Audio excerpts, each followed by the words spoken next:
MP করছিলেন, কাজ হয়েছে? প্রত্যেকবার ইলেকশন আসার আগে আল্লাহর কসম কাইটা বলছে কাজ হবে, কাজ হয়েছে? তো এই জাতের এমপি দিয়ে লাভটা কি?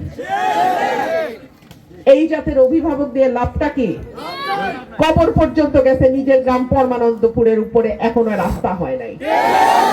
মন্ত্রী হয়েছে, এমপি হয়েছে, দল ক্ষমতায় গেছে, তাই না?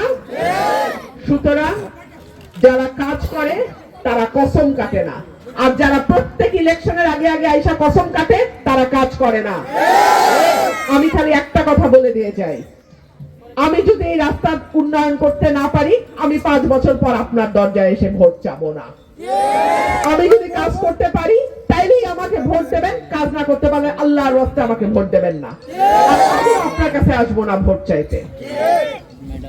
আমার মা বোনদের কাছে আমার অনুরোধ থাকবে, আগামী 12ই ফেব্রুয়ারি সকাল সকাল প্রথম কাজটা হবে আপনারা ভোট কেন্দ্রে যাবেন, হাঁস মার্কায় একটা ভোট দিবেন।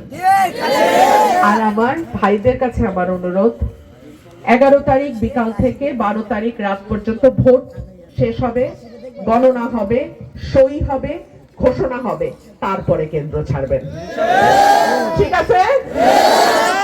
আগামী 11-12ই ফেব্রুয়ারি আপনারা আমার হাঁসের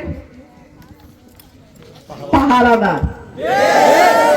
আপনারা আমার হাঁসটা পাহারা দিয়ে রাখেন, আমি আগামী 5 বছর আপনাদের জন্য পাহারায় থাকব। প্রিয় ভাইরা আমার, কাজ করতে চাইলে কাজ করা যায়, বিরোধী দলে থাইকাও কাজ করা যায়। কেন বলতেছি? শাহজাদাপুরের রাস্তা ঠিক এরকম, প্রত্যেকবার নির্বাচন আসে আর কসম কাইটা কাইটা বলে এইবার ভোট দেন রাস্তা করে দিব, এইবার ভোট দেন রাস্তা করে দিব। একবারও তারা রাস্তা করে নাই, ব্রিজ করে নাই। কেন?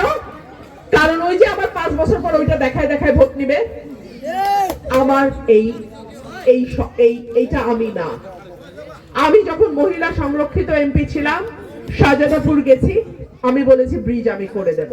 সেই ব্রিজ আমি মহিলা এমপি বিরোধী দলে থাকা অবস্থায় হয়েছে।